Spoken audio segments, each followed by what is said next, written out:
बिस्मिल्लाहिर्रहमानिर्रहीम। अस्सलाम वालेकुम माय यूट्यूब फैमिली। उम्मीद करती हूँ आप ठीक ठाक होंगे, खैर खैरियत से होंगे। आज की रेसिपी शाम की चाय के साथ आपने क्या खाना है मैं बताती हूँ आपको। आपने क्या खाना है, आज आपने नमक पारे खाने हैं और वो मैं बताऊँगी और आपने आज ये ज़रूर बनाने हैं। और चले चलते हैं आज की रेसिपी की तरफ। तो आज की रेसिपी के लिए मैंने 1 कप मैदा लिया है और आधा चम्मच सफ़ेद ज़ीरा, 1 चुटकी अजवाइन और साथ ही मैंने आधा चम्मच नमक लिया है। नमक आप अपने टेस्ट के मुताबिक ज़्यादा भी डाल सकते हैं और कम भी। और तकरीबन 1/4 कप मैंने घी लिया है। रूम टेम्परेचर पे आपने इसको रखना है, ना ठंडा ना गर्म। ठीक हो गया जी। मैदे को आपने छान लेना है अच्छे तरीके से, ताकि इसमें अगर कोई चीज़ हो तो वो निकल जाए। और अच्छे तरीके से छानने के बाद आपने इसमें अजवाइन और ज़ीरा और नमक शामिल कर देना है।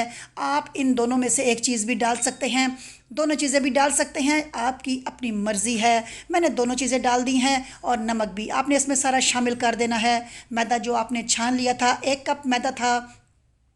अब मैं चॉपर में इस डो को बना रही हूँ। ये देखें जी, मैंने डो वाला इसमें डाल दिया है ब्लेड और अब मैं इसको बना रही हूँ। आप हाथों से भी बना सकती हैं, कोई मुश्किल नहीं है। आपने इसको बहुत ही इजी डो बनती है इसकी, लेकिन मैं आपको आज चॉपर में बता रही हूँ। आप इसको हाथों से गूंद के भी रख सकते हैं। इसकी डो आपने बहुत ज़्यादा नरम नहीं करनी, क्योंकि नमक पारे की डो नरम नहीं होती, फिर नमक पारे अच्छे नहीं बनते। आपने सारा मटेरियल चॉपर में डाल देना है। तो मैदा और इसमें मैंने अजवाइन और मैंने सफ़ेद ज़ीरा जो डाला था और नमक आपने सारा मिक्स करके इसमें डाल देना है। तो ये सारा कुछ मैंने डाल दिया है। अब इसमें आपने थोड़ा सा जो मैंने ऑयल आपको बताया था 1/4 कप, वो भी आपने शामिल करना है। अभी मैं थोड़ा सा करूँगी, बाकी मैं बाद में करूँगी। तो मैं साथ साथ करूँगी। ऑयल ऑयल नहीं है, ये मेरा घी है, सॉरी। मैंने घी इस्तेमाल किया है, ऑयल मैंने नहीं किया। लेकिन मैंने इसको रूम टेम्परेचर पे ठंडा करके, गर्म करके, ठंडा करके इस्तेमाल कर रही हूँ। आपने भी ऐसे ही करना है। तो ये देखें, मैंने ऑयल डाल के चॉपर चला रही हूँ। पहले खाली मैंने ऑयल डाला है, तो फिर मैंने साथ साथ पानी भी डाला है। तो पहले आपने ऑयल के साथ करना है। तो ये मैं डो बना रही हूँ। ये देखें मेरी डो बन रही है।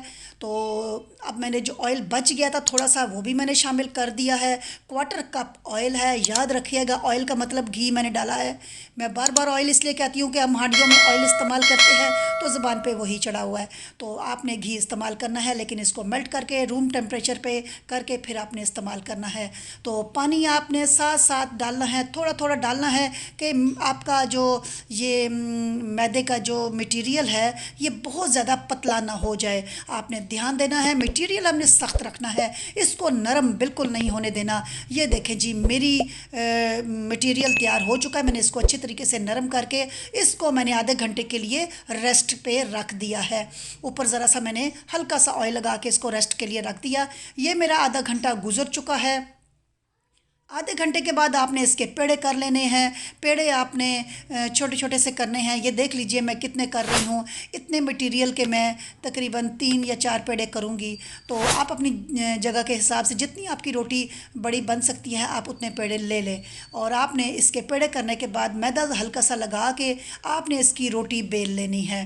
तो ये मैं रोटी बेल रही हूँ, आपने भी इसी तरह रोटी बेलनी है। रोटी को बहुत ज़्यादा पतला भी नहीं करना और बहुत ज़्यादा आपने मोटा भी नहीं रखना। रोटी को आपने ध्यान से बनाना है। ये देखें जी, रोटी मेरी बन रही है। तो आप देख रहे हैं बीच में सफ़ेद ज़ीरा आपको नज़र आ रहा है, बहुत ही अच्छा लग रहा है, क्योंकि नमक पारों में सफ़ेद ज़ीरा मस्ट होता है। और आप खाली अजवाइन भी डाल सकते हैं और दोनों चीज़ों में से एक चीज़ भी डाल सकते हैं और आप दोनों भी डाल सकते हैं। ये अब मैंने आपको बताया, आपकी अपनी मर्ज़ी है। और रोटी को आपने बहुत ज़्यादा पतला भी नहीं करना और बहुत ज़्यादा मोटा भी नहीं करना।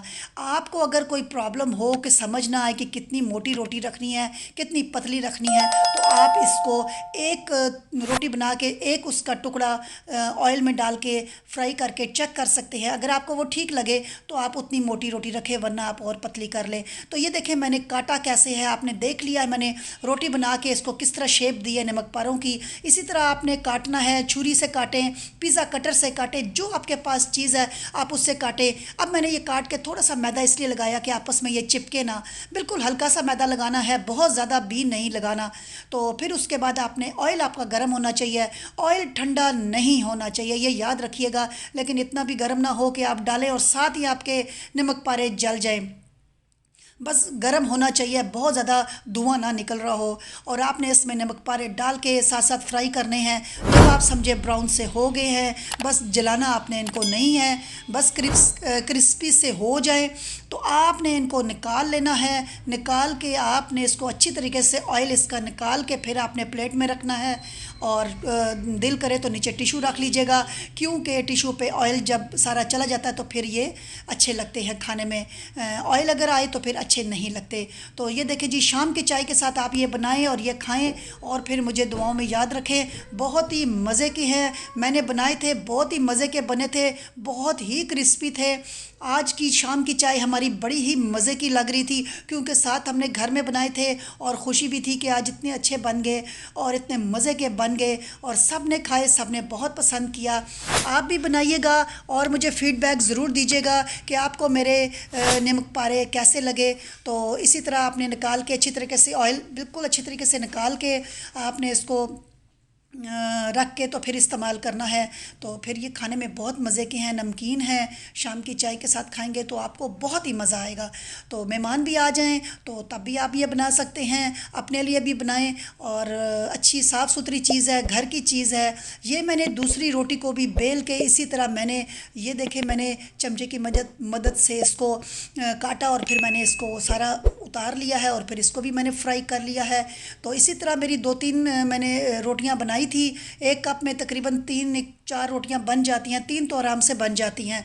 और 3 रोटियों को मैंने इसी तरह नमक पारों की शेप दे के काट के मैंने फ्राई करके तो ये मैं निकालती जा रही थी और रखती जा रही थी और बहुत ही मज़े के थे, गरम गरम थे।